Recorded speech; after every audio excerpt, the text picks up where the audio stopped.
left. The liberation of mutant kind has begun.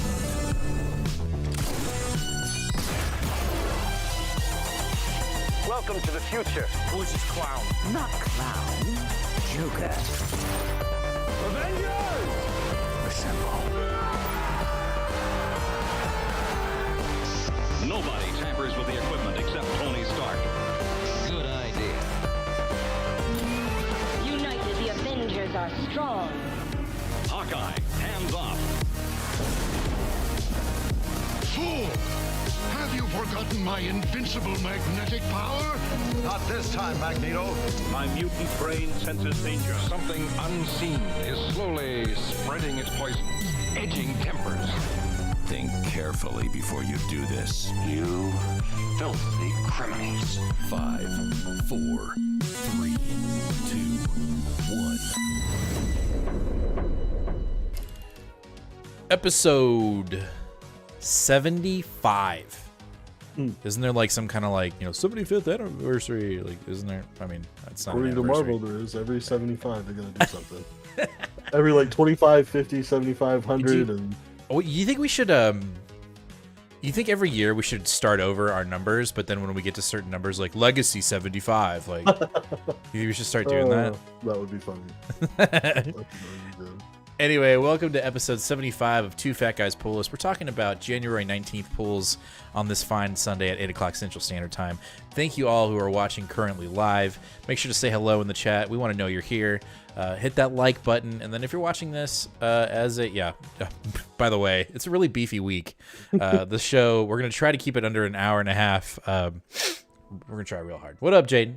But anyway, if you're watching this live, make sure to hit us up in the chat. If you're watching this as a past episode, make sure to comment down below, give us a like, subscribe if you're not already subscribed, because we're giving away some sweet slabs every 150 subscribers on our way to 1,000 subscribers. Currently, as of this video, and this number fluctuates, we're at 568 subscribers, guys. We are doing great. We are pushing the buttons, the envelopes, whatever you want to push to get us to that next number. So doing great. We got a little bit more. We always start the show off with some business. Be real quick about it. Pull it up here on my screen first before I show you my screen. First up, Scotty, what's up? What's up, guys? As always, we talk about BradyComics.com. That's the website for our LCS here in the DFW area, collected comics and games. Over on BradyComics.com, we've got two really cool little promos on there. Basically, when you go on there and you shop for comics, at the end, you can add an upgrade, a Two Fat Guys Pull List upgrade, or a Two Fat Guys Pull List premium upgrade. Now, the upgrades, the first one is for $8, you get a mystery exclusive comic cover, and if you do the premium, you get 2 for $15. And you're probably wondering, Jim, what kind of covers can you get? Well, I can show you. We've got some right up here. We've got a super massive exclusive, 600 pre-orders for $19, so you might get that one. We got an Ice Cream Man. We got a Department of Truth. We've got a Savage Spider-Man. These kind of fluctuate through the weeks and months. So head on over to BrainyComics.com. Go buy you some comics online, and then add that Two Fat Guys Pull List upgrade or premium upgrade right before you leave, so we can help out our LCS. I'm sure you have your own LCS, but if you want to show us some extra love to another comic book shop, let us know. Go to BrainyComics.com today and get yourself some comics. Other than that, I always talk about it. We're giving away slabs. Oops. Oh, God. They're down here. Okay. They're down here. So I usually have them up here, but they're down here. So at 650 subscribers, when we hit that 650 number, we're giving away this Daredevil second print, issue number 25, current run from Chip Zdarsky, 9.8 CBCS graded. First appearance of Elektra as Daredevil. So pretty awesome giveaway there when we hit 650 subscribers. And then, as always, we got to talk about it when we hit 1,000 subscribers, and we're hoping to do it this year. We got halfway through. We got to halfway point in 2021. Let's make it happen 2022 at 1,000 subscribers. CBCS graded 9.8. Original Sin, Amazing Spider-Man issue number 4, first appearance of Silk. This is a hot book. It's only getting hotter. We will be giving this bad boy away when we hit 1,000 subscribers. So go ahead, hit that subscribe button, hit that bell.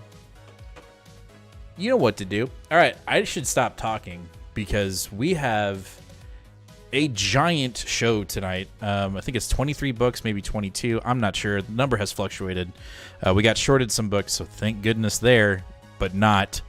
But we're just going to jump right into it. We're going to start the show off with X of Lives of Wolverine, issue number 1 from Benjamin Percy, Cassara, and Martin. Boy. Okay, let's talk about the positives first, because there are positives for this book. Sure. There are a lot of positives. Sure. Hold up. Patty says, when my truck stops falling apart and costing money, I got to order some sick covers. Thank you, Pat. Anyway, this is a reward for anyone that is currently reading Benjamin Percy's X-Force and Wolverine. This is a pat on the back, whatever you want to call it, for those readers, right? This is a continuation of Benjamin Percy's Wolverine run and X-Force run. This is not the bill of goods that was sold to us, that it was going to be this next level. Well, and I say that this is only issue 1, right? It's not that way yet. It's not that way yet. But as of right now, it's just a continuation of his run. And Slam, you say no Hickman on X-Men really is disappointing. You're basically saying what I was going to say, which is, and I love it. We as readers, we as X-Men readers, and again, we are novice in this. We're only 2 years in. So forgive us if we're speaking blasphemy, right? But as X-Men readers, we have to come to the realization, and it's pretty easy to come to that realization, but it's really hard to kill old habits, that Jonathan Hickman is not involved in these runs, even though it feels, and the marketing feels like he is. Right.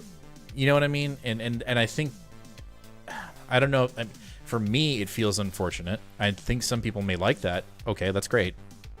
But as of right now, issue number 1 of X Lives of Wolverine is a continuation of Benjamin Percy's current runs.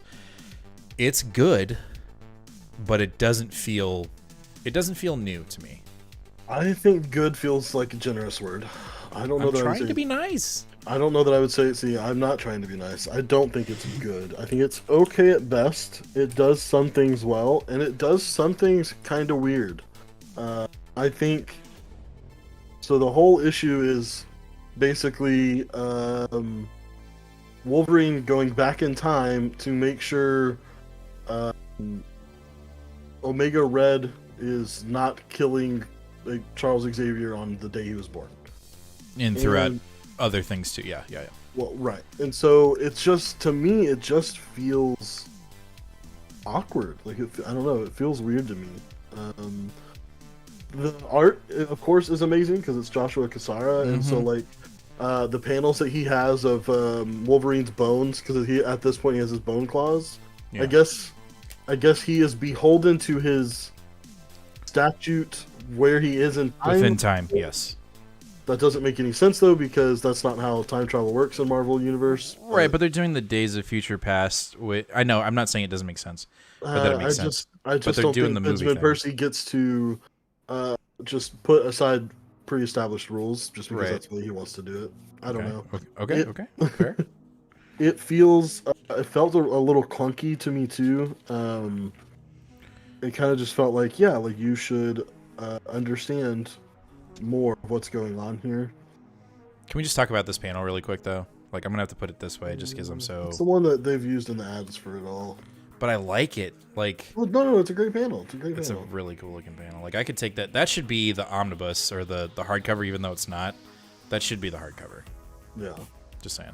So take that panel and juxtapose it with what I would easily call this the most cringeworthy panel, and it's Wolverine holding baby Charles Xavier, a man who, in the beginning of this book, he says he views as his father, and says, "Oh, it's all right, Chuck, I got you." Fucking weird, man. Like, it's weird. He's covered in blood, and it's not like the blood of being in a battle. He's covered in like, I was just born blood. Yeah. And, like, it's weird to me. I don't think it's. I don't know what they're trying to do here. Like, is this supposed to like make me feel good about the relationship? Is this supposed to be Because the only thing it is to me is cringy. Like, it's super cringy. Okay. So. Well, well, just to kind of bounce off of what you're saying, because that's what we do on the show. I think when I first read this, I was like, oh, wow, this is cool. But then I thought about it more, just like what you're saying. Like, everything that you're saying, I basically came to the same conclusion. It's just like, it started weighing on me like, wait a minute, it doesn't feel like we're getting anything new here. You know, and like with Hoxpox, right? Like, Hickman established something and it was like, whoa, right? But there was still mystery, but it felt new. And to me, it's like we're still playing in this sandbox that was established by Hickman, and these writers want to play in it. But if you're going to play in that sandbox, you have to play it. I feel like you need to, you know, do your best Hickman impersonation. You know what I mean? And like come out swinging. And I don't feel like this issue came out swinging. Now, we have an issue 1 of X Deaths of Wolverine. Maybe it does it, but as of right now, it just seems like we're treading the same water. Yeah. So, I don't know. I think I also told you during the week after I got done reading it that I know that for, you know, there will be drops for Destiny of X in this book. Like, we know that's going to happen. Like, they've had meetings.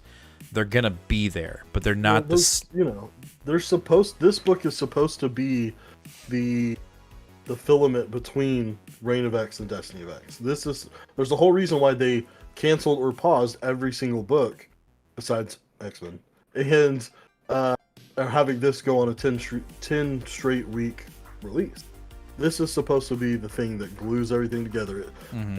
Arguably, it's just as important as Inferno, or more important than Inferno as far as the future is concerned. Right. And that's what worries me, is that we're one issue into the future, and I can already tell I'm worried about the future. Well, no, and I understand that. And you know what? We need to give it, I guess we need to, at least for me, I'm going to give it a little bit more space, because we're only one issue in, but I totally understand where you're coming from with the whole like issue, like that you're worried. I get that, you know what I mean? And I think the worry is that this is a continuation of Percy's current X-Force and Wolverine run, right? And we need it to be more than that. We need it to be fleshed out more than that, and it could be.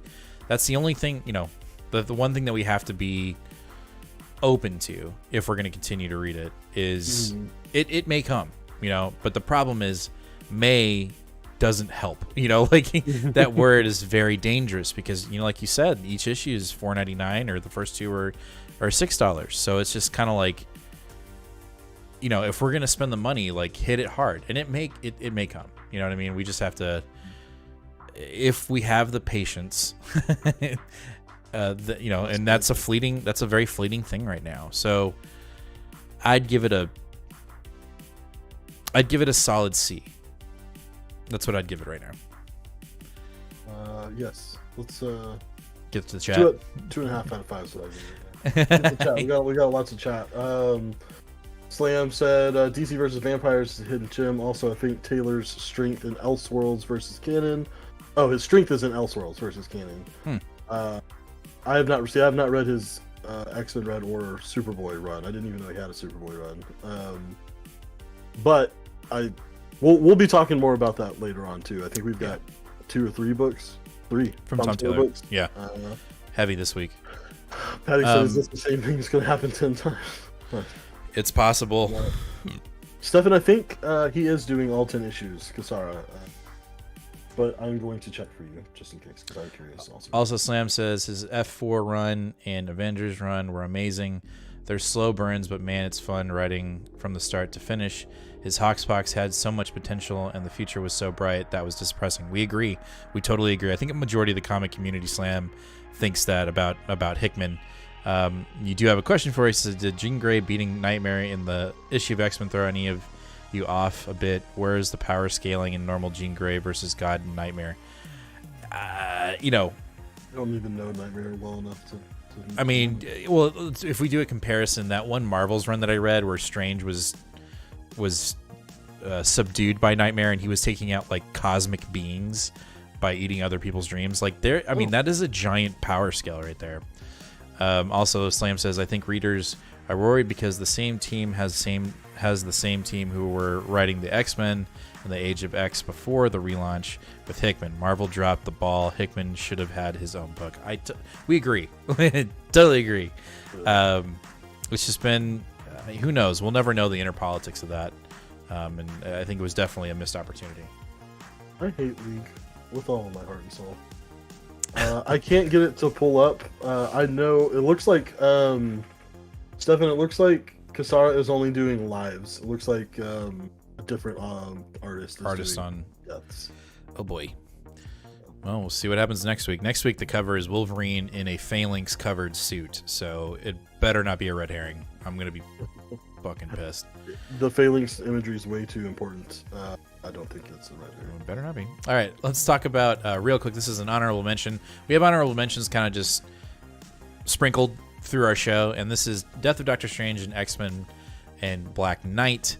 It was a fun issue. It's probably one of the weaker of the two, or weaker of the Death of Doctor Strange tie-ins.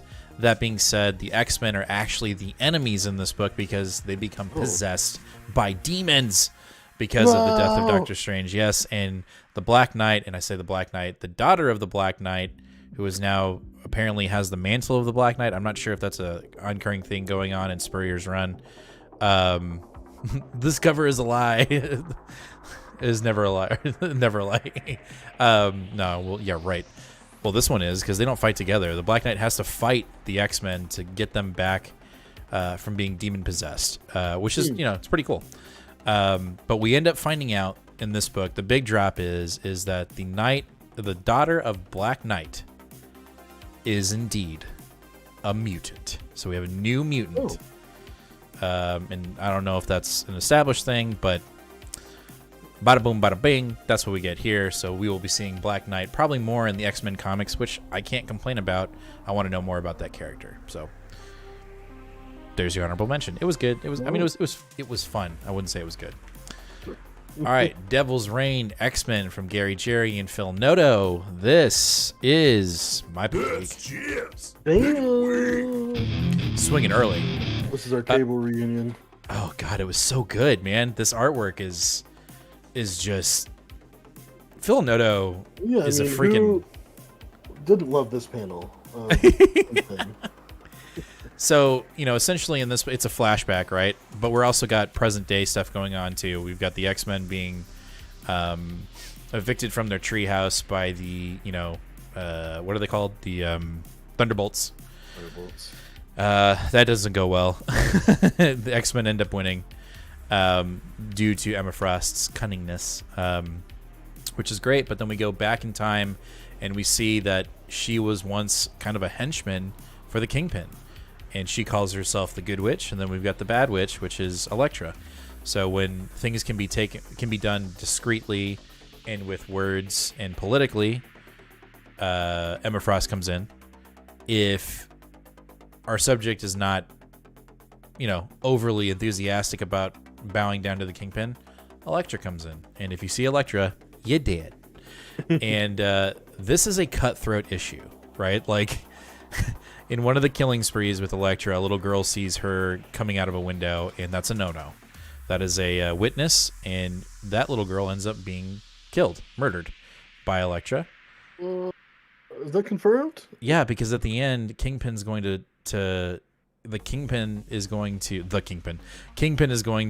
pin the murder on Emma Frost. That's all. I mean, I understand. But it's all alluded to, right? That is not confirmed. We have no confirmation. They never said this little girl is killed or show that the little girl is killed. She's dead. Okay. But what I'm saying is correct. What they said was, if you see her, you're dead. And the little girl saw her come out of a window all bloodied. And then you've got, what does the case file look like? Doesn't it say dead? No, yes. So that's what I was asking you. In the cold case murder of a young woman here in New York City. It's not a kid, though. Emma's about to get pinned for that. So, I'm just saying. Real quick, Slam says Pepe Larraz on any book I buy automatically. I agree with you there. Yes. And the artist on The Devil's Reign, Phil Noto. Correct. Man, Slam, you're... Doesn't matter. Go ahead. Sorry. Killing it. Anyway, Stefan, Noto killed it with this Emma Frost in this issue. Yeah, no. This was a... Yes. Go ahead. No, go ahead. No, I was just going to say, we've it. seen Noto's Emma Frost a few times whenever she appeared in the Cable book, and Yeah. I've said it ever since that book ended. I said, Phil Noto's Emma Frost is my definitive Emma Frost. No, for none, 100%. Yeah. And Cuckoo Twins, or siblings. Currently, I will say that this is the best Devil's Reign tie-in, and that's not a really hard bar to set. Most of them are pretty poo-poo, or they're okay. You know, Superior 4 is okay. We're about to talk one that's absolute poo-poo. It's coming up, don't worry. But this one was really good, and like I said, the bar's not that hard to set, but this is, I mean, the bar is now extremely high for a Devil's Reign tie-in, which you're reading a lot of them. I am not. So. Yes. Yes, I am regretting that decision, but we'll see how it goes. Supreme or Superior 4 was not as good. This was great. And then the next book, I'm assuming, Villains for Hire. Hold on. This is still my... Gotta make sure. Gotta do it twice. Okay, go ahead. Okay. Ah! God. There you go. I very much thought this was going to be a Thunderbolts Volume 2 from King in Black. Got the same writer, and so I was like, yeah, we're doing the same thing, maybe with a little bit of a different cast, but with Taskmaster sort of being the leader, and that's not what we got at all. Now, the first few pages of this book are actually very good. There is a group of freedom fighters that basically attack the Met Gala that is happening, and they're saying that they don't want any of this closed down stuff, none of it should be happening, blah blah blah, and the Thunderbolts get dispatched on there. We've got Rhino, Whiplash, Electro, and Agony, but then we've got Taskmaster, and they set about dispatching these people by absolutely bludgeoning them to death. Like, it's not right, they're not heroes. Marvel. Yeah. Well, I know, but it's still like, I was like, whoa, Marvel, like, damn, all right. Like, Agony literally opens up a man's mouth and barfs into his face poison, and he melts from the inside. Well, is this the same artist, and this is the same writer from the original? You said that, right? From the just a writer. I don't believe. Okay, so it's the writer. I mean, dude, they made what's his name into a bomb. Like, I forget his name. Sentry. Yeah. So we get decapitations. We get barf poison. Okay. We get people decapitated by arrows and all kinds of stuff. But as far as the story goes, there's literally nothing. Nothing.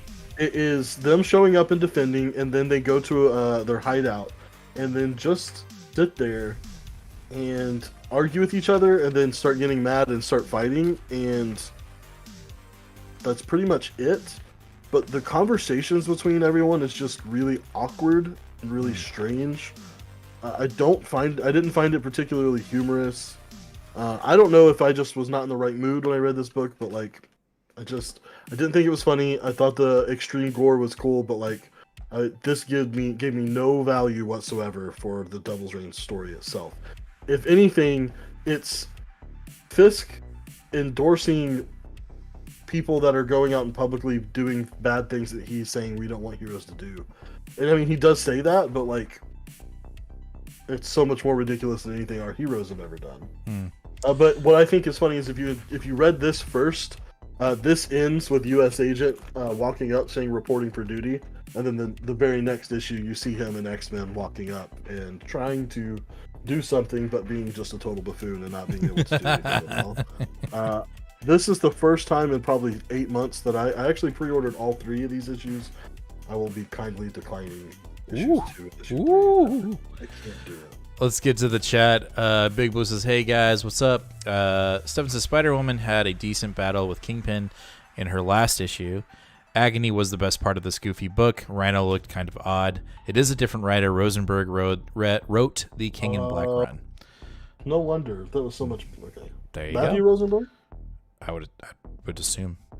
Slam says, when I first picked up Devil's Reign, I thought this was Civil War at mini, but the characters used make it interesting. Luke Cage especially, I hope they start using him more. Obviously, his book has been, that his book has been axed, but it is on Marvel Unlimited, right? Or no, Marvel, it's on digital, right? You can get it digitally. What? Luke Cage's book? You have to pay for it. It's not on Unlimited. But you can get it digitally, yes. Digitally, okay. Does anyone remember Marvel's canceled event Incoming? It was announced around the same time as Dark Ages. Yeah, I don't remember that. I remember the one-shot Incoming. What was that? It was just similar to Timeless. It was just an oversized one-shot that was supposed to introduce you to what was happening in 2019. But then the pandemic came in? Or no, 19. No, I don't know. I don't remember an event. I'm just saying I remember the issue. Oh, okay. Patty says, I wonder what happened to the Incoming. I have a title promo card. I got it. Okay, yeah. But never came. Gotcha. Yeah, Mr. Matthew Rosenberg. Interesting. We got to do some digging on that. All right, that was a long honorable mention. Next up, we've got Avengers issue 52, Legacy 752 from Jason Aaron. This was a surprise issue. We're finally getting back to the Star brand, which, when it first got introduced, I didn't quite know what I felt about it. I think you were more into it than I was. I was kind of like, But now that it's kind of established that we've got a hero within the group, with Starbrand being the little girl, it started off as a baby, then she's now like a 12-year-old or a 10-year-old, and now by the end of this issue, she levels up again, and now she's like a straight up young adult. Right. But that's that's the crux of the entire issue. Basically, is Starbrand is becoming more and more aware of her power, and my question is she going to age out within like a month and then be dead, and then we get a new Starbrand, or will she stay an adult for a little bit?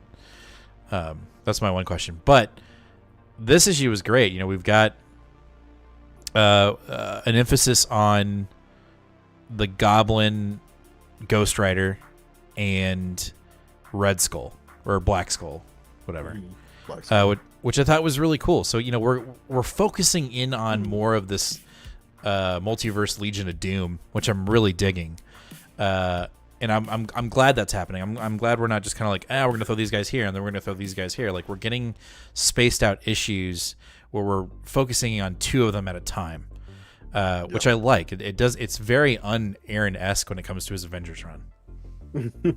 Yeah, for sure. But other than that, I thought it was great. We're continuing to get this group meddling in this multiverse war. The Death Clocks are still kick-ass when they show up. They're looking for Starbrand. Starbrand is important to them. That she's the most important character within the Avengers to them. We're getting more teases to Avenger Prime, which I cannot wait for that. As long as it's not like, as long as it's not a SHIELD agent and it's not Cap. I hope it's someone like really obscure. Like, well, they almost made it seem like it was her based on the way that they were talking about her. Oh, Starbrand? Yeah. That might be cool. I'm trying to think who else it could be that I would be like, okay, I'm cool with that. Because, in a couple of our other books, there's some obscurity that I'm like, you're really gonna make me Wikipedia something, so I know what the hell you're talking about, and we'll get there. So I hope it's not something like that. I hope it's someone that's top of mind, but also be just freaking awesome. Patty says I should take a look for this issue. Yes, you should. It's really good. Ghost Goblin looks really cool. He's actually currently, out of this entire group, I mean, Doom is great, but out of this current group, I think he's my favorite right now. Outside of the Dominatrix Wolverine. So weird. Is weird. Love the Green Goblin. Slam says, I hope Marvel goes back to the old man series. I know Mark Miller said he was on the verge of making Old Man Peter Parker, who was going to tell the events of everything else. Interesting. But Mark has paid by Netflix, so that's super dead. Well, there you go. Well, they just did the whole one-shots. They did. That's right. That tie into the podcast audio thing. which was really good. I listened to the first season of that. It was really good. Either way, Aaron has not lost a step yet. You know, we were really worried when this was announced that it would still feel like this massive event, and the fact that it's, I wouldn't say contained, but it's just, I think it's the pacing. The pacing right now feels really fluid, and so I can get behind it. You know, whereas some of the other stuff is like big event, big event, big event, big event, and you don't, you know, you don't have a chance to breathe off of an event once you start the next one. So This is feeling good right now. Yep, it is. All right, next up, this is an honorable mention. The Masked Rider revealed Defenders number 5. This is a rare miss for me from Al Ewing. Yes. I don't know if it's because we're so novice or if it's just, I don't know. I don't get it. I don't get it. I literally do not know what to say besides, like, I don't get it at all. Yeah. And for a Defenders title that had cosmic players and was written by Al Ewing, I was very disappointed. Well, and also, we're probably going to get, in the summer. I'm sure getting more because it says the Defenders will return, but I don't care. I'm so, like, I just don't understand. Like, I don't know if I need to go back and try to read all 5 of these issues together again or what, but like, I don't care. I don't understand what it did for us in any sort of value. I don't see how it added anything to the Marvel continuity as a whole. I don't understand what it did for any characters that were in it. You know, it was definitely slated with, like, the original reason why I went for it was Silver Surfer, and he was out after the first issue. Yeah. Well, I don't know. Well, here's the thing. The only thing that this thing achieved, and it concluded something that we weren't privy to. We had to go back and read something, and that was Marvel 1000. Right? The Masked. I don't even remember what happened. So the Masked Rider was, he was announced in Marvel 1000. Okay. He shows up, and a Skrull has been murdered, and that was setting up the events of Empire, and then we never saw the Masked Rider again. And then he shows up in Defenders, and this is Marvel just like, and this character's done. Yeah, who is he and who cares? Exactly, and when you find out who he is, it's like, when it was revealed who he was, I was like, well, shit, I gotta look up. I don't know what significance is this, and it's a scientist that was involved or in the same room as the android version of the Human Torch. And then I went down and read more about him, and like, he's got somewhat of a dubious past. And I'm like, yeah, but I've never heard of him. So either someone who is an extremely seasoned Marvel vet and has a brain that is as big as like the Earth, how would you remember that? And so, you know, this whole mystery behind the Masked Rider, I think, was a total flop. Again, that's coming from a person that's gotten into this hobby about 2.5 years. So I don't know. I just don't understand it. Getting to the chat, Sword is over. I don't think it's restarting. I think X-Men Red is basically the substitute for Sword. So because Ewing was writing Sword, it ended, and now he's doing X-Men Red, which is focusing on, which we believe is the mutants of Mars. So there's that. Stefan, I feel like I have to go back and reread this series. Maybe also bits of Mars. Yeah, no, you can go ahead and read it, but I don't remember there being any connective tissue to the Masked Rider and the reveal in this book. It was like, and surprise, it's this really obscure character that if you didn't read Marvel Comic issue number 1 or whenever that book came out, Marvel, you wouldn't know. And the thing that for me that was frustrating was we read this issue and they're telling us like, well, we did this and we did this and we did this. And I'm like, yeah, but you never explained why you did it. And then we got to this point and it was all this guy, but it was never explained why he was doing it. Right. I just sound like a buffoon right now describing it. And that's how it reads. It was extremely disappointing. And I'm sure I'm just not smart enough to understand this concept. I don't think it's that. I just think it didn't come across the way it was in his head, which is fine. It happens.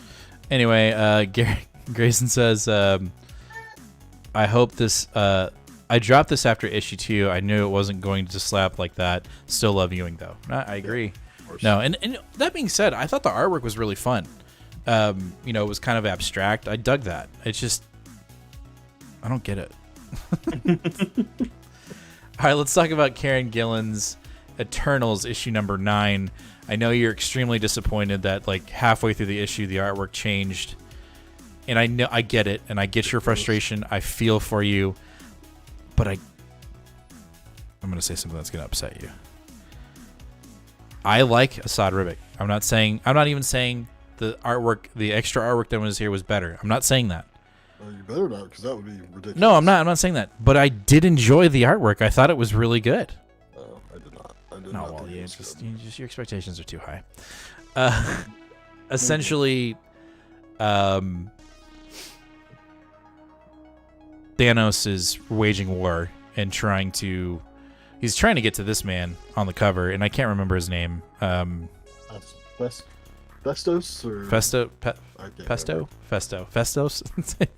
The one that can create things. He's the one that engineered Thanos and wants to get him resurrected so that he can figure out what he did, his failsafe.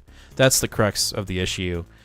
But I thought it was really cool. I liked Thena having to kill her lover, the artist, because he was deviating once more. Thought that was really cool. Yeah. No? No. I'm saying yeah. Oh, okay. I know, because it wasn't Assad. I get it. I thought it was cool. Yes. You're just so. Anyway, I thought it was a good issue. I can't remember the hook at the end though. What was it? Because I read these early. Oh, that they've got to go back to the Celestial Avengers Tower. Oh, that's right. So Ajax. This is really starting to tiptoe towards our summer event. Yeah, it is. So Ajax and the one that can run really fast are basically we're getting a reset from what happened in that original one shot with them, which is the Eternals are going to go to war with the people of Earth, and because Ajax wants her god back. Did you notice how radically different Ajax looks between the last time she was in an issue? Yes. Yeah. She hasn't been in an issue since before November. Yeah. And now all of a sudden, wait a minute. Yeah. I don't mind that. I just think it's funny. Yeah. But you're right. We're moving in that direction, which I really enjoy. I think that's really fun. And outside of the disturbance in the artwork, like I said in our solicitations video, which you haven't seen, if you have not seen yet, we did February solicitations. It's up on YouTube. Go check it out. We talk about the Eternals. Karen Gillan continues to gain more and more favor, in my opinion, when it comes to writing, and it's putting my hopes for their writing to be awesome for Immortal X-Men. So I give it a solid A. Just a solid A issue. Outside of the artwork, which I know you're frustrated with. Yes.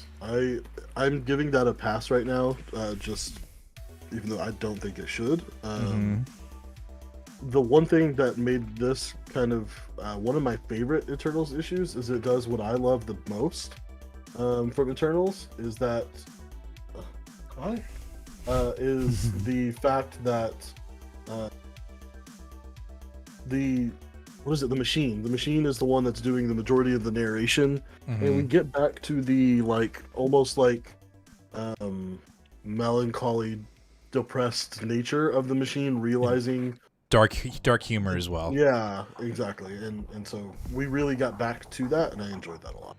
Yeah, for sure. Let's get to the chat. Slim says, maybe it's me, but I feel like X of Swords was a misstep and a warning of what was coming for Hickman and X-Men, and pretty much got zero information or any arcs with the Arakko mutants. I think that's where X-Men Red hopefully will go. I think Ewing is really wanting to get involved in there, which I'm totally for. We saw that a lot in Sword. Slim says, I still like how they explored Marvel and ontology in Defenders. Okay. Yeah, kind of, but it was, I don't know. Yes, but it was too quick and seemed very rapid pace and like arguing. It was like, I just want to do this. I also want to do this, and it. I don't know, to me, it just made me feel more confused. No. Slam also says, "Are the Araka mutants going to be cannon fodder like the last X-Men issue?"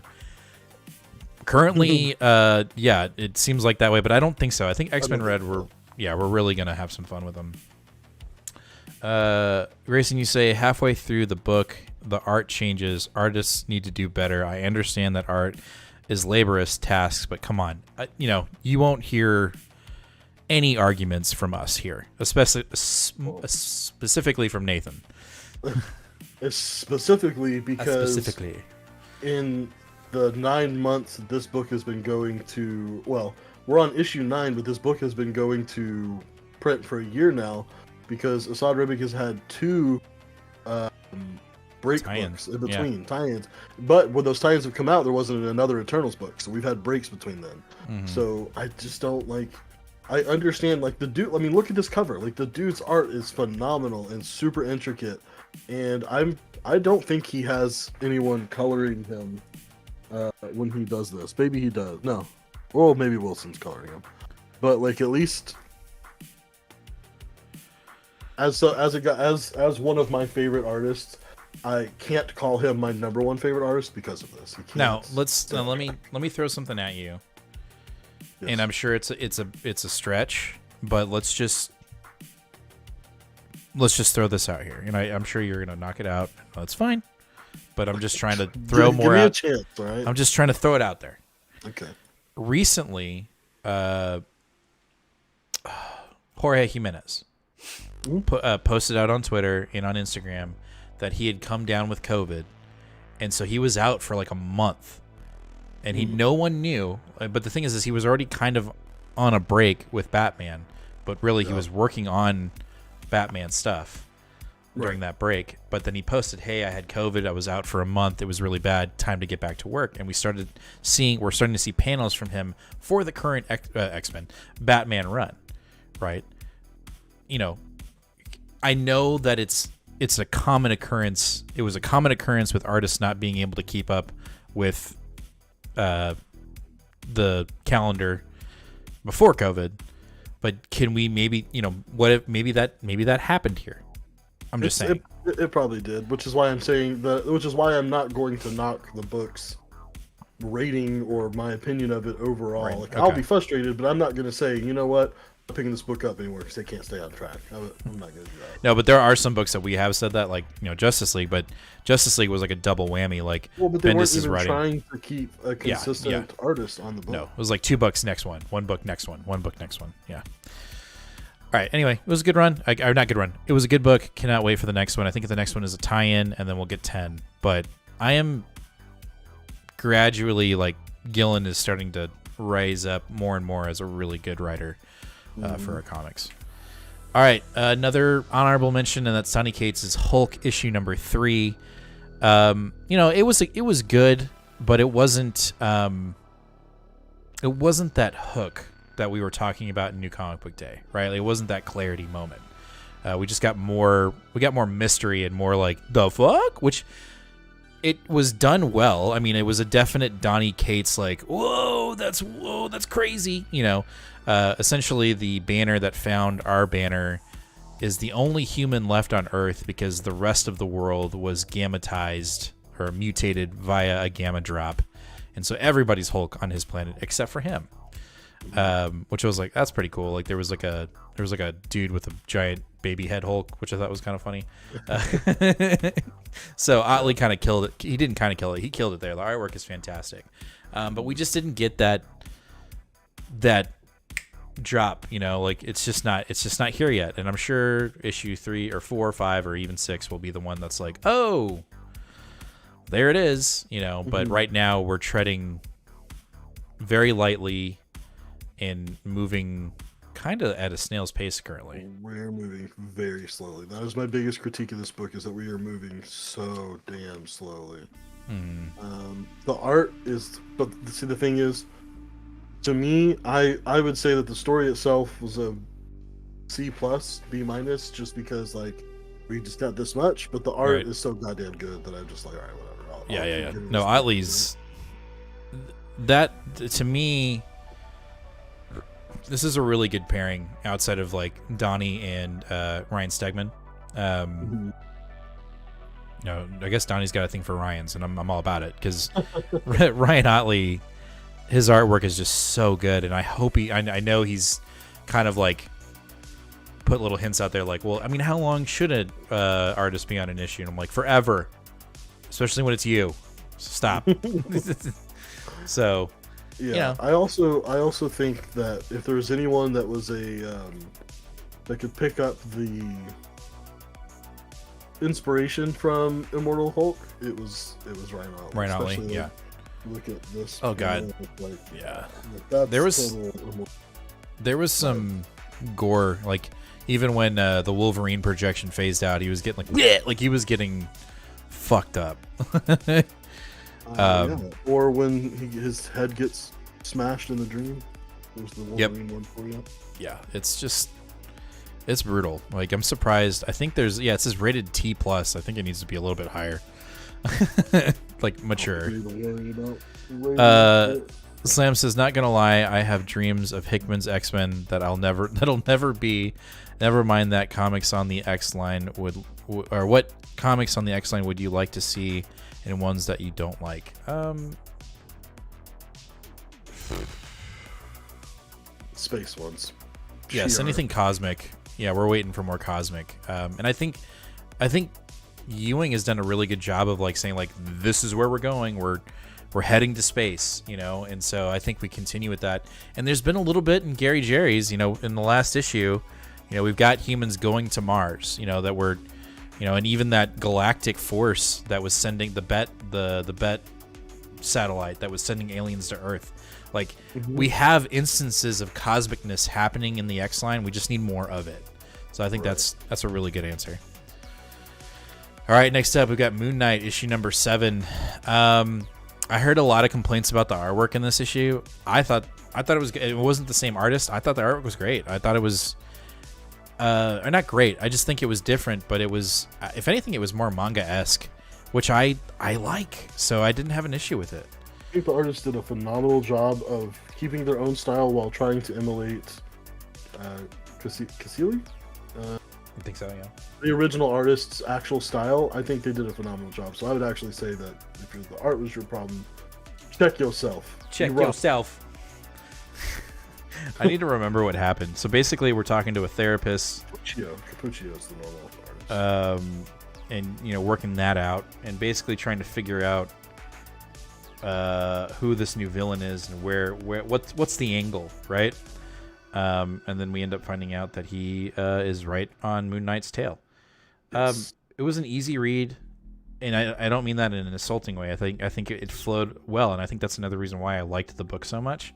Mm-hmm. And I'm really digging. I really like it when Moon Knight's in his suit. I don't know. I mean, not that I don't like him in his full cape and hood. I think that's great. But like when he's in this, like I almost hope that the Moon Knight series ends with him in this. Donning this at some point. Oh my god, it would be dope. Yeah, no, I agree. That would be really cool. This book had a ton more violence in it than previous, and I really liked it. I mean, we almost dropped 8-Ball into a shredder, and then what is it, Clown Man or whatever? Clown. I think his name is Clown. The Clown. He gets decapitated. Some guy that's very similar to Power Man. He like can't feel pain. Gets kicked and hit in the head so many times that he like starts losing consciousness because he's having concussions. Mm-hmm. Like I enjoyed how brutal this issue was and how much it felt like I haven't read other Moon Knights, but how I feel like other Moon Knights are a little bit more brutal.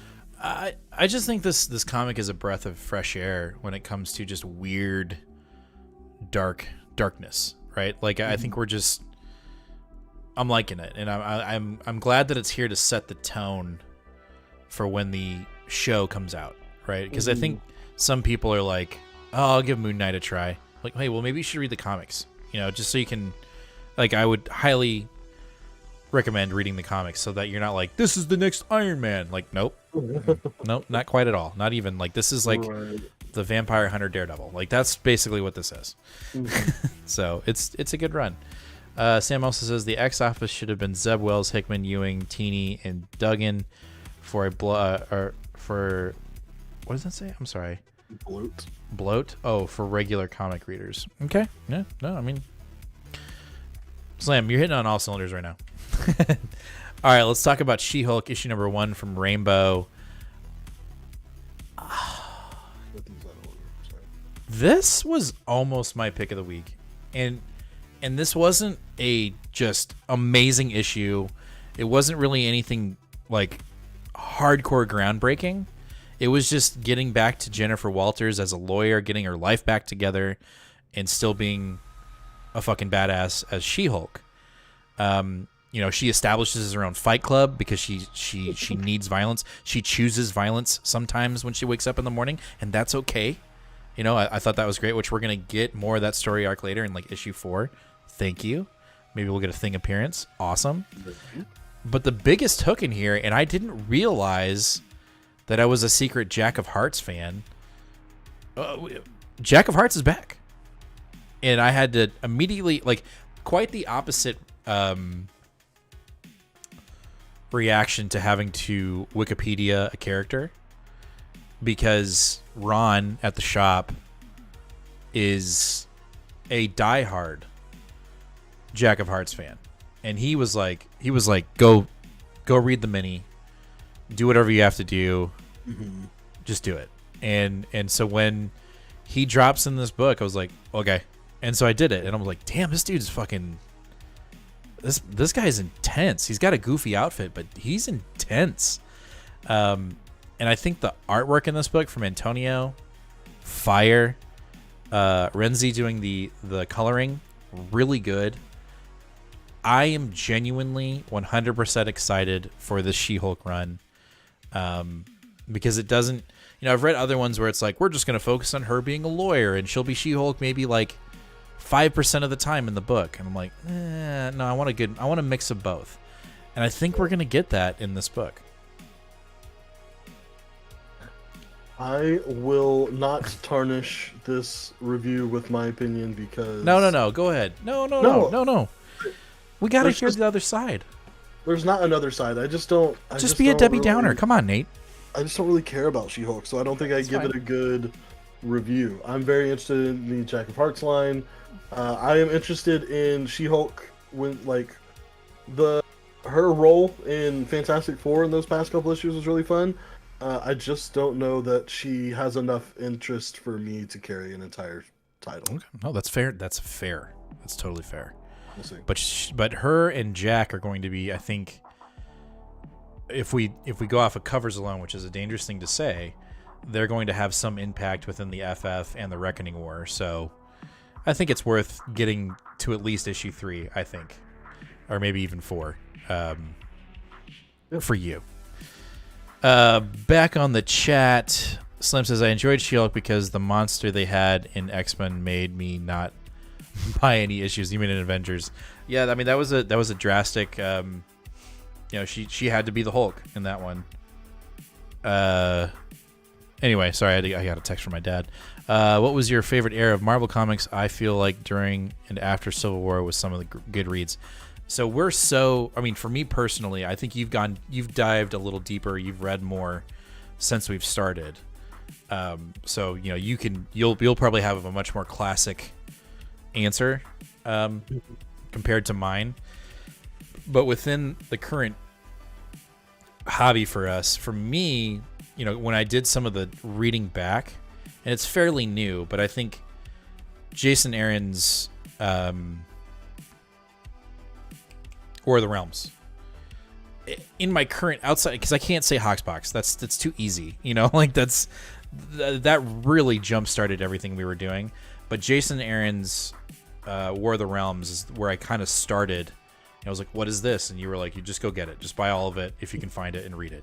And I thought it was great. So that's my answer currently. And I'm sorry that it's not more, you know, I don't know what the word would be. That's just where it is, unfortunately. Mine would probably be either mine is probably late 80s, early 90s Marvel Cosmic. So, Ron Lim and Jim Starling's Silver Surfer run. Uncanny X-Men, Chris Claremont doing the Brood Saga. I know that's like 86, but probably that era. Probably for me, that's probably my personal favorite. But I also really enjoyed the early 2000 or like 2008 revival of Marvel Cosmic 2. So Annihilation Conquest, War of the Realm or War of Kings. Yeah. Also, what are y'all fearful for the Marvel movies or shows coming out? I think out of the ones that you've none. Huh? I'm just not fearful at all. There's so much content now that there's just so much content that literally not everything's supposed to be for you at this point as a person. And so like I'm not fearful of anything. If it's just not my cup of tea, I'll just move on because it's going to be so hard to consume all of this content. I can't even now, and I'm not even I'm trying that hard, but like I've only seen 2 episodes of Hawkeye. I loved both the episodes. I don't have time for all of it, and so I am super not worried about MCU at all. I think it's going to continue to be good, and I'll like the things I like, and I don't. It's just like, to me, it's like comics overall. I don't read a bad era of comics that go, well, fuck comics.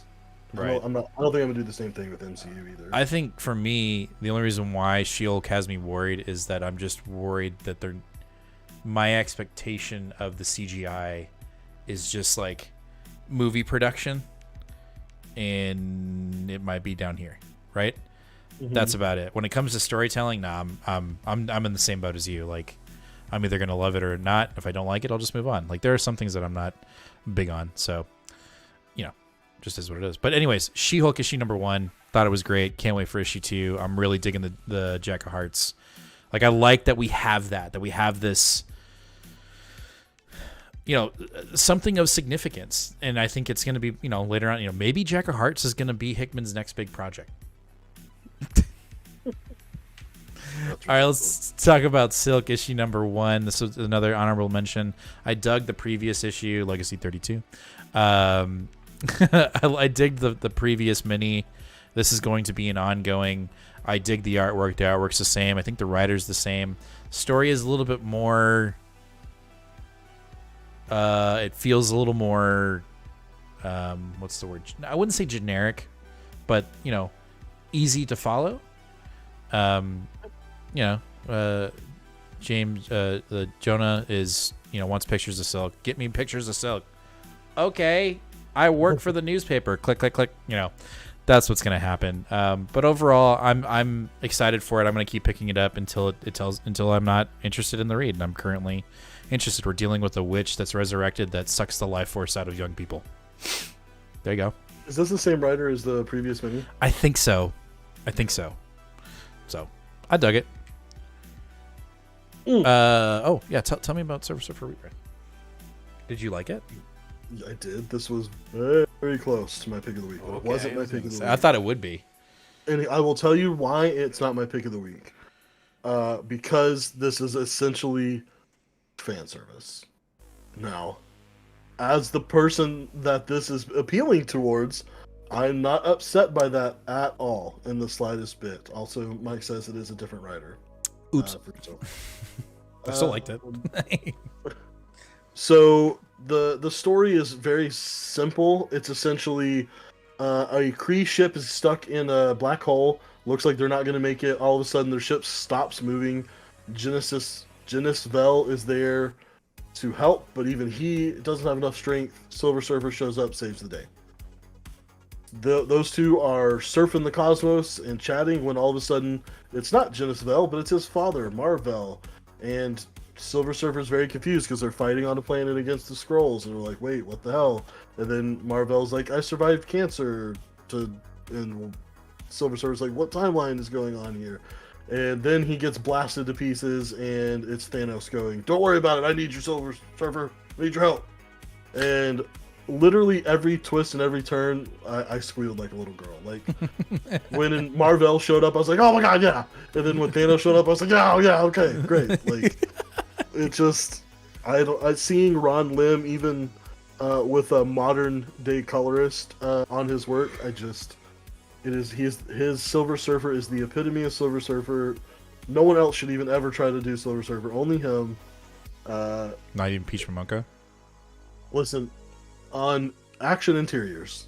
Well, anyone that wants to do cover is fine. Assad Rivik? Okay. You still haven't read the Silver Marky Surfer? Stop it. Now I can't even think of what it's called. Who was the guy that did Silver Surfer Black? Tradmore. Tradmore? So good. Yes, there are plenty. Yes. I got you one more. I got one more. Tradmore, okay. Daniel Warren Johnson? Oh, no. So much yes. See, you can't say stuff like that, dude. Okay, you're right. Anyway.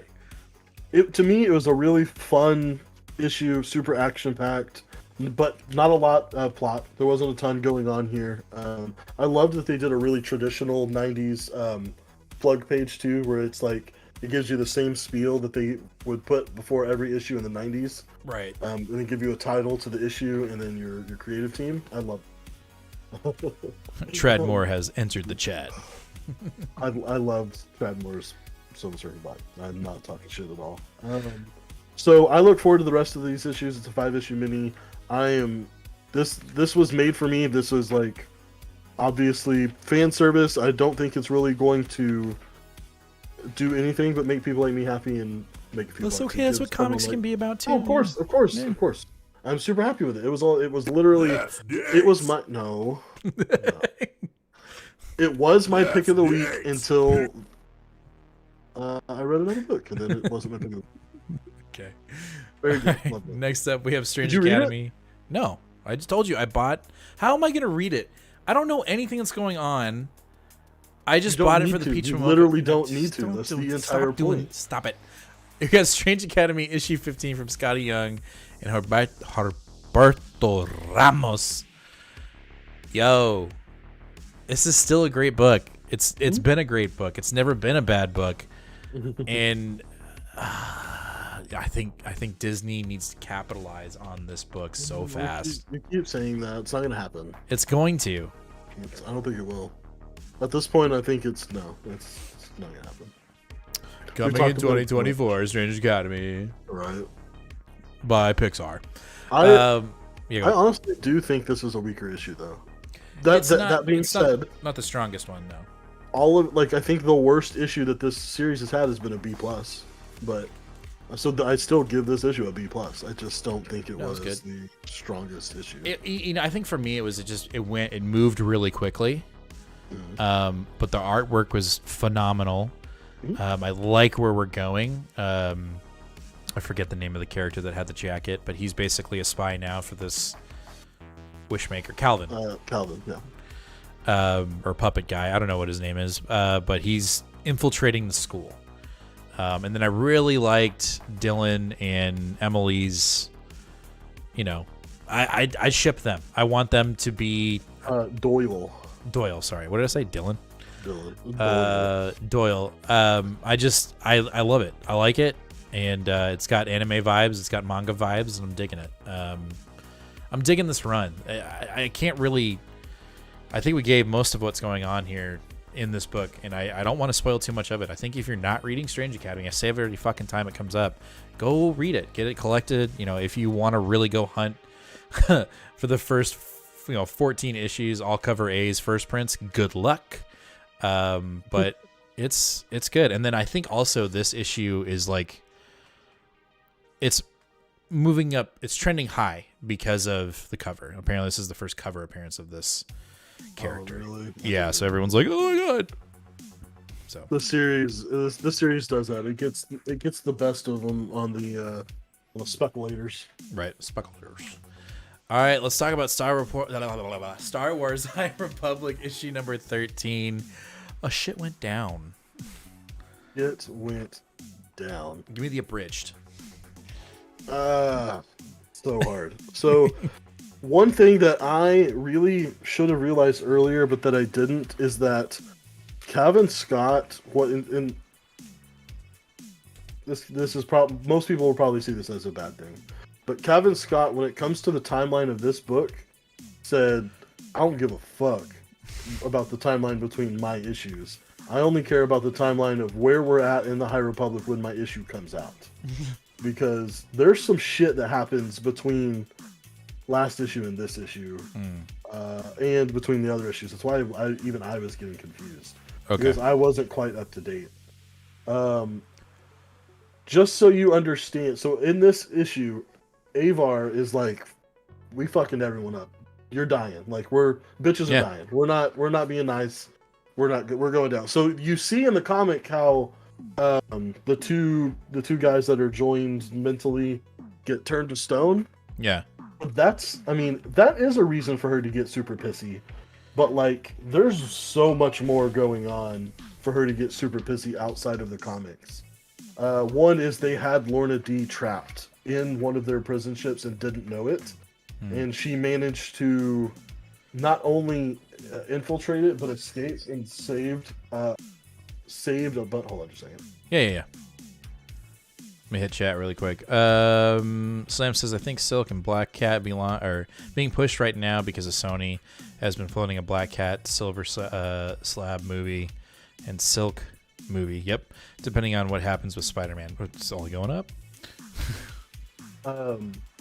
So they had Lorna D in their grips, and not only is she able to slip through the whole time they didn't even know who she was, but at the very end, one of the other Tempest runners comes to attack the prisoner ship, tries to kill them all in order to kill her as well, and she manages to save almost everyone and then reignite her Tempest with all the people she lost by essentially saving all of these people and taking his over. Okay. So she went from, they were like this close to having her, to now she's double as powerful as she was before. So that's the Lorna D that you're confronting in this issue, and you don't get that you don't get that context. Literally, the only way you get that context is if you listen to the audiobook that Kevin Scott came out with, and then the novel comes out in April. So it's a lot. It's a lot. I love every second of it. So Avar's totally losing her shit in this issue. Lorna D is not on her own ship. She's technically on Pan Ada's ship, but she has renamed the Lorna D. But she's there with the only other surviving Tempest runner, Zetar, which we see earlier. He's the guy in the big mech suit. In the suit, yeah. He's blown up. And a small singular ship with just a few Jedi infiltrate and bump in here. It's literally just Skier, Keeve, Trennis, Avar, and then that one guy from the High Republic Adventures book, so I can't remember his name. And they go in, and she just starts hacking. Like, literally, one guy's like, what? She's like, whoa, half. Yeah. And Keeve's John Cena, like, you can't see me. Like, Yeah. And she literally, Zetar jumps out in front of her, and she literally, what is it? He has, explosives or something? I thought he had a flamethrower or something. What's it? He got a flamethrower, and she uses the Force to push the flames back on him until it bursts his flamethrower and suit, and he catches on fire and burns to death. Agony. This is not Jedi shit at all. No. And Lorna D jumps into Zetar's mech suit and tries to attack Avar, and she literally is just like, nah bro, you're done, and obliterates the mech suit. And then in the ultimate insult, she pulls out Tarek's lightsaber and tries to attack Avar with it, and so she just goes, "You're not gonna do that," and cuts her hand off. Yep. Straight up, gets her ass looped. And then of course we get a big giant cliffhanger where it looks like she's going to kill Lorna D.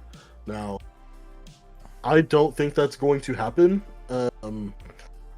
Personally, I don't think it's going to happen because I think this story and the Lorna D story were both written by Kevin Scott. He has the most, that's his character.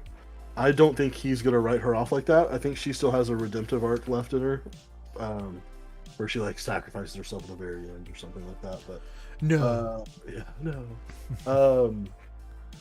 I still there has been since the very beginning. There has been hints of some big Jedi falling, and I think it's probably going to be Avar.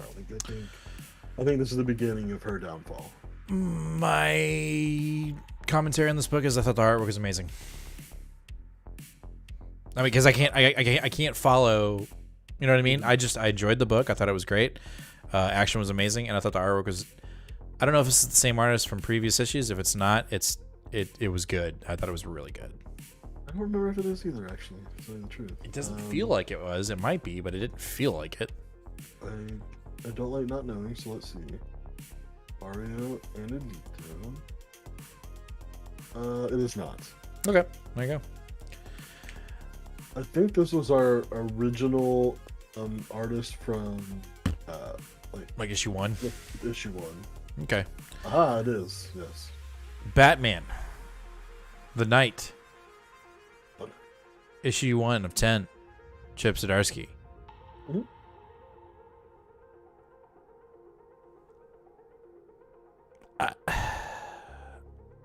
I liked parts of this book. So sorry, before we keep going. Relaxing, yes. We have 4 Jedi that are supposed to fall in this period. It's Falling Star is all I'm going to say. Okay. The newest book is Falling Star. That's all I'm going to say. Okay. Okay. I like parts of this book. Okay. I like all the parts. I liked the library and Alfred teaching Bruce a lesson. Then I liked Bruce turning it upside down and turning it to his devious intentions. I liked the Hugo hook and basically him getting caught by Bruce. That's about it. I don't know. I don't know what I was expecting, but I wasn't expecting this. I don't know. Am I wrong? Am I bad? Am I not? Am I dumb? No, I thought it was enjoyable. I think happenstance made this a little bit more enjoyable than Chip Zdarsky intended to. Okay. I love the juxtaposition of reading this story after having just read Robin and Batman and seeing a young Dick Grayson. Okay. And I love the juxtaposition between the two. Mm-hmm. But of course, Chip Zdarsky doesn't get any credit for that I happened to read another book by a different artist or a different writer at the same time. So I think that's what made me enjoy it the most. I'm interested in where we're going to go from here. I've always been kind of interested in like where exactly did Batman learn his detective skills and his judo and all that stuff.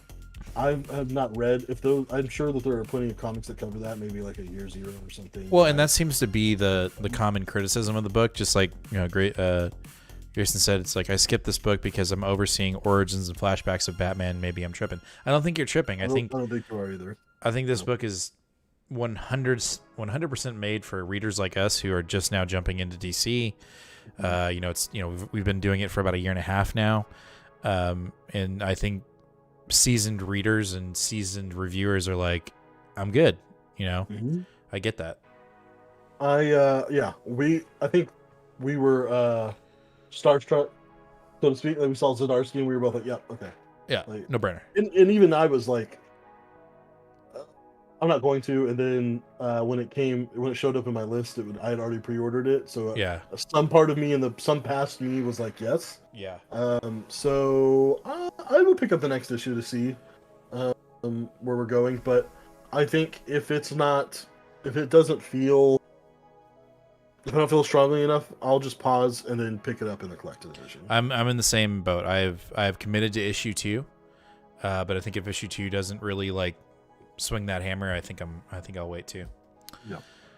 All right. After that, we get Detective Comics issue 1049. We get a little better idea of where Huntress is. Mm-hmm. We get a better idea of what's really going on in the tower. Kind of feel bad for the prisoners because like this guy's out to get him. This doctor is out to get him. Mm-hmm. He's trying to kill him essentially. And I think the biggest thing is so Huntress is in there as an informant, but she's slowly like becoming part of the system. You checked yourself in. Oh, okay. is what it is. Either she checked herself in, or when they brought her the assignment, she was okay with it because she knew she was going to keep herself there. And I think that fits very well because that keeps a really good continuity with how much she's been struggling since the vial. Right, and her seeing the future now and all this shit. I liked it. I mean, I'm still on it, and I'm very surprised at that because really there isn't a lot going on in the sense of like action. It's like where it's build up and build up and build up, and I'm surprised that I'm being dreadfully honest. I'm just surprised that I'm still like enjoying it. I thought for sure I'd be like, you know what? No. I'm like, no, I want to keep going. Yeah, no, I'm really enjoying it. I would say that this issue is a little bit slower than the other issues, or maybe it just didn't give me as much. But yeah, overall, I think it's another B+ for me. I am enjoying this once every week Batman story with all of the Batman family and not Bruce Wayne. And I like that I haven't seen Batwoman center stage since I was reading Detective Comics of Tinians from 2016. So I like it. I like to see her back in the role. It's interesting. We keep seeing these like flashbacks of her running into people that she put in Arkham. In the tower, yeah. And seeing like how horrible they were and like the gruesome crimes they committed, and then this guy's over here like playing with scissors, cutting out, arts and crafts. Yeah. So, I thought it was good. I'm looking forward to the next issue for sure. I think the next issue, the main story is going to be good. I'm a little bit worried because it's issue 10, celebratory issue 1050, so it's like an $8 issue that's triple size. Stop it! I know, I hate that. Stop it! Green Lantern, tell me about it. What's up? What's up with John? How's he doing? Has he ascended? He ascended. Yeah.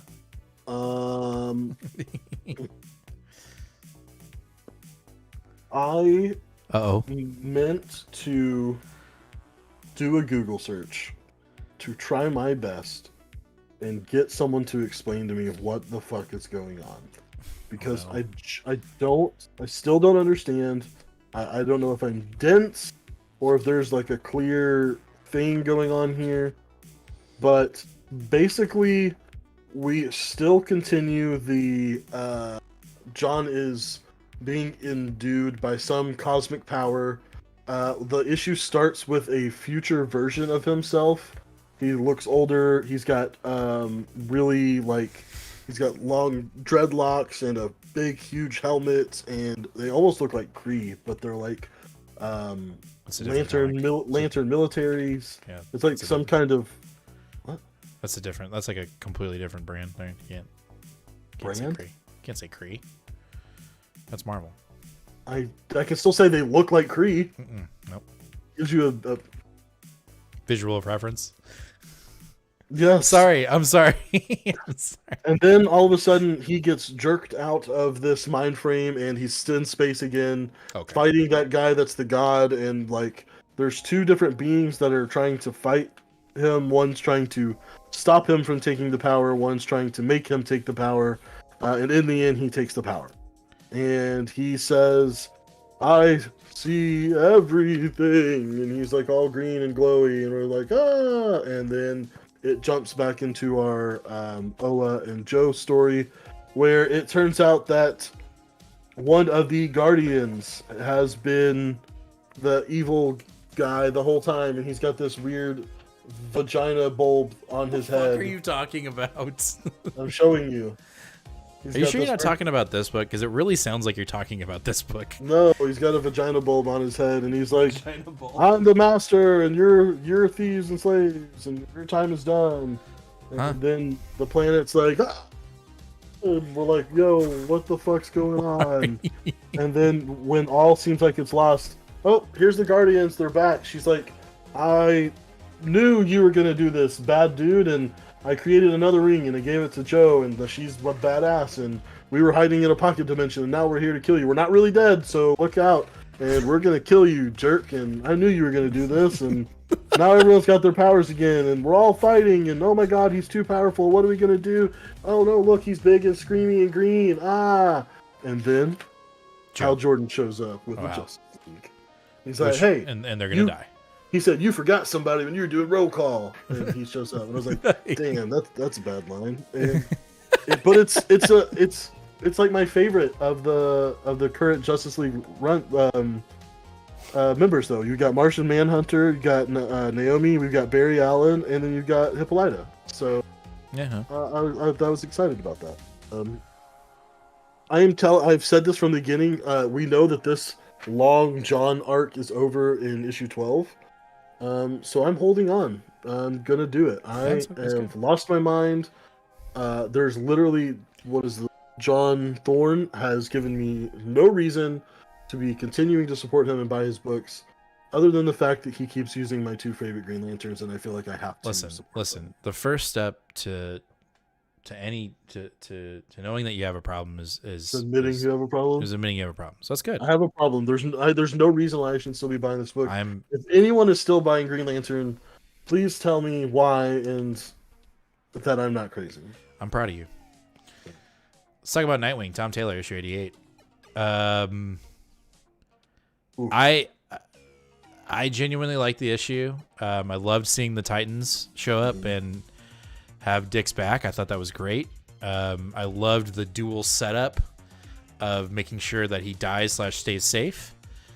Artwork on point.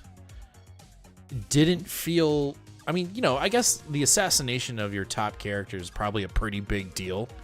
But because of the way Nightwing has been written, and I'm not saying this in a bad way, it just didn't feel... it didn't feel gigantic. I was like, he ain't gonna die. Like, he's got too many super friends. You know what I'm saying? So, I think the for me, it was the end of the book is like, because I literally was thinking about this like halfway through the book. It's like, all right, okay, so we've got Blockbuster going after Dick. Wow, whatever happened to not Heartless? Oh, there he is, right at the back end, stealing people's hearts. And I was like, there it is.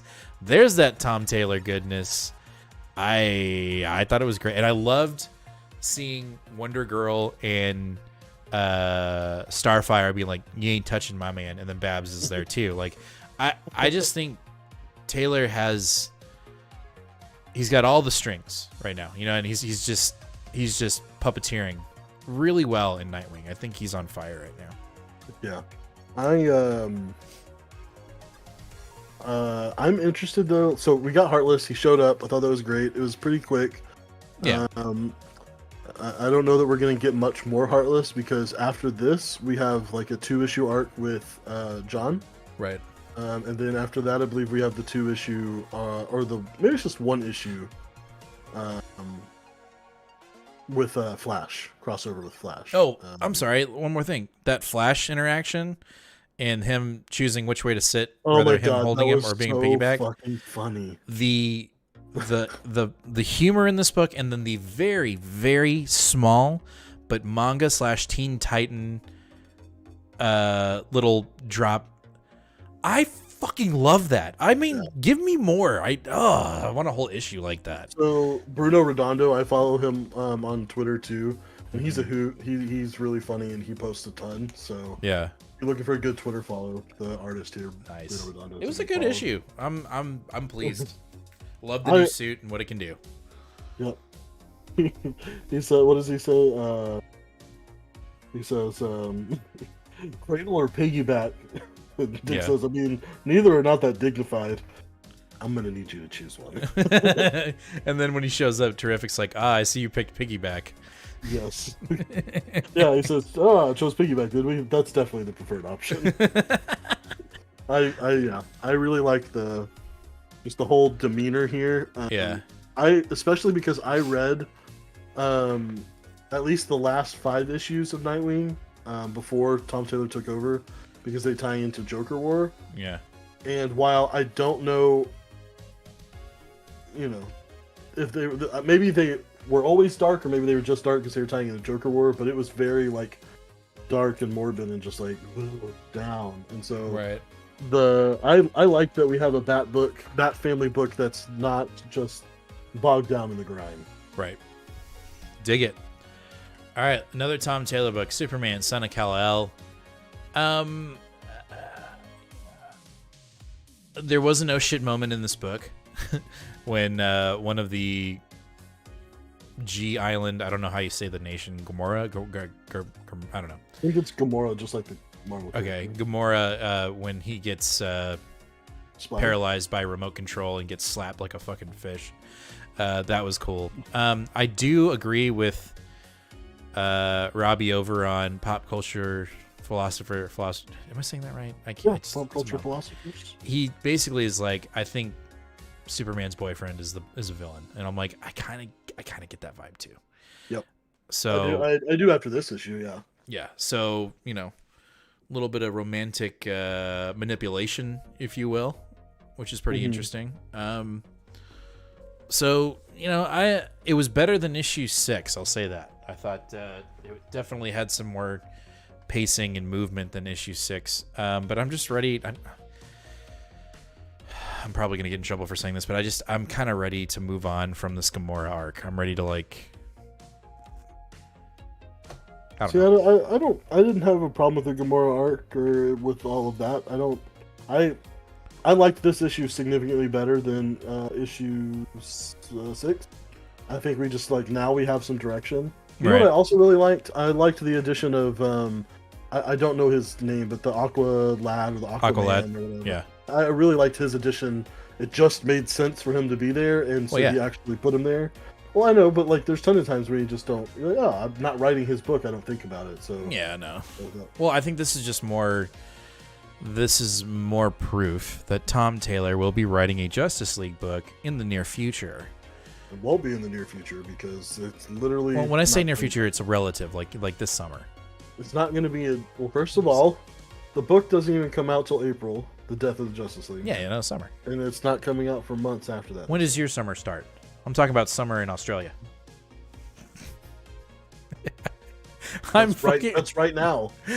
I know, right next now. summer. Oh, okay. Empire, you're not alone. You're not. No, we like this book.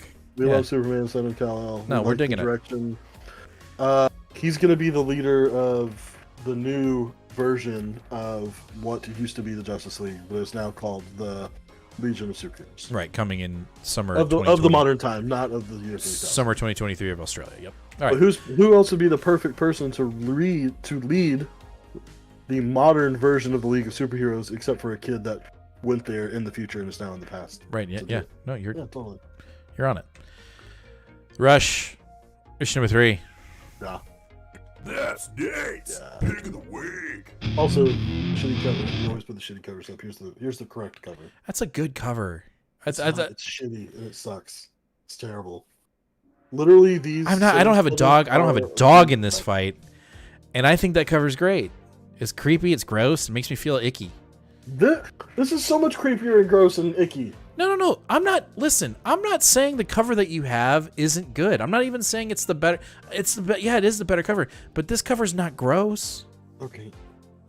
I don't know that, even though this is my pick of the week, I don't know that I'm going to go into a huge review on this because I don't know if I can say a ton more than what I've said in the past with the other two. I love the turn of the century, late 1800s style of writing. It's almost, the narration is almost like the mom writing a letter to her son. The humor and the wit, the sarcasm, and the everything being said through, it's like 1800s and it's a woman in a man's world in the middle of nowhere on broke knuckle, Yukon, talking to a sheriff, and everything's through innuendo and okay, I mean, here, read it. This hungry earth reddens under a snow-clad hills. That's this book. That's how it reads. Yeah, I mean, the whole thing reads that way. I was trying to find a good sponsored by the Horns Brewing. Just kidding. Oh,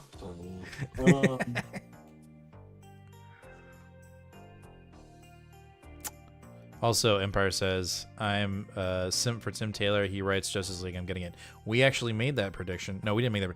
We know it's happening in our Death of the Justice League video. If you want to go check that out here on YouTube, go ahead after you watch this. Did you say that? Anyway, the short of this issue is we're getting a little bit more glimpse into the land and how it's fucking people up. Her MP, the guy that she hired to kind of help her, he walks in with a handful of gold and is like, hey, I found this on your son's land. And everyone's like, gold. And they almost start acting like borderline zombies. They're like fucking obsessed with it. Right. And she's like, I don't give a shit about gold. I'm trying to find my damn son. And he's like, no, like, come back to the land. I've got to show you something.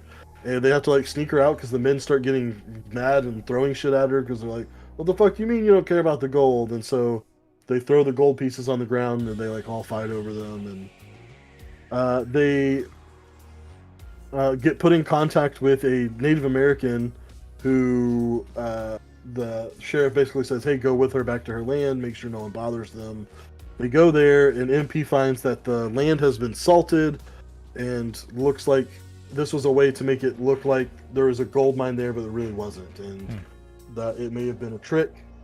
They hear a scream, they find out the Pale Man has been hiding, the guy's like half spider, half human, has been hiding them in a cave and like spinning them up into webs, and they're all like hanging there like talking and like oh, we've seen her under the ice, we're going to eat her brains, but they're just hanging there and it's weird. And you could see that like the land itself is like what's corrupting everyone, and we see that the personification of the land presents to her as this moose. We've seen it before, and it gets that close to her and is like literally like dripping gold boogies all over her.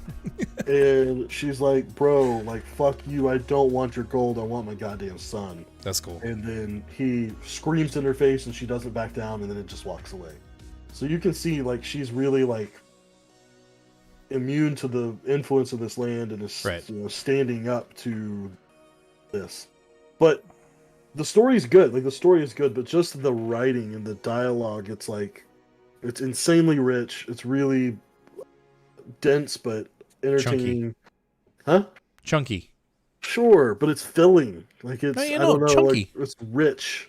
Yeah. The interaction between her and the Native American is so goddamn funny because at the beginning of the thing, at the beginning of the issue, she says everyone around here, no one knows each other that well, so everyone is the blank kid. So like they called the lawyer, the law kid, and all this stuff, and she's getting introduced to him, and he goes, please, most folks prefer to call him, she goes, let me guess, the redskin kid. And he goes, no, Bill. They call him Bill. And then she's like, oh, pardon me. And he's like, yeah, go with them and make sure that they're protected and they're safe. And she goes out there and he's like, look at this plant, like it shouldn't grow here. She says, does that signify something? Perhaps in relation to your spiritual correspondence with this sacred earth? And she's like, no. It means there's something fucked up with the dirt. Why would this grow in the snow? Like, and she's like, oh, well, surely, he's like, oh, I read a book about it. And she's like, oh, I thought it might be, you might appreciate the metaphor for this valley from your spirits and oral histories. And he was like, yeah, no, I just read a book. It's just the whole time. It's just fun. All right, well. Anyway, this is my pick of the week. I love it. It's really good. Pick of the week. I think this is probably already the sleeper of the year because it's like a vault comic. Ooh. Not getting a lot of hype behind it. I think you're going to see this one up for some E-words. All right, we got our last book of the night because we got shorted our other two independents, and that's Seven Secrets, issue number 13 from Tom Taylor. Another fantastic issue. What Tom Taylor does really well is when he goes on break, when he comes back swinging on his next issue, it makes it feel like you haven't missed a goddamn thing. Yeah. And he did that really well in this issue. He teases with a giant hook and ends it with a giant hook. We're teasing again, not even teasing. We literally quite we see our main character dead, decapitated at the opening of this book. And then we see more, of the dynamic between these two different orders and who's really the good guy. Things are starting to kind of turn in a different direction ever so slightly, which I think I really like. We don't know if the runners or the holders and the runners are good guys, or if this other order is the good guy or the bad guy. It's the lines are being blurred, and I think that's obviously very intentional. And we've got a double agent in the mix that's going to take down the secrets one by one. And I like it. I think the dialogue is very rich. It's very it keeps you engaged. You know what I'm saying? Like there wasn't really a flat part in this book, which I was really surprised with because we've had a 3-month break, or more than that, I think. I enjoyed it. I thought it was really fun, and it's made me go like, oh yeah, 7 Secrets. Tom Taylor. If I had to give Tom Taylor a grade this week because he had so many books, I'd give him a solid A. Oh, I would too, 100%. He did a great job this week. I also say this most times that we review this book, but it's been a while, so I'll say it again. I have to eat crow. One of my biggest complaints of this book was the art. That was so stupid. The art was so goddamn good. Yeah, we were given a preview of this right before it came out from Ron, and we did a quick review of it. And you were like, I don't know. And now, like, consistently, you only have good things to say about it, which I think is great. Yep. So yeah, if you're not reading 7 Secrets, go check it out. I don't want to break down too much of it because a lot does happen. I think I gave pretty much the 2 biggest things that happen in it, but the middle part is, you need to read it and really know what's going on for us to really give a solid review of it. But I think, what we've given about it works.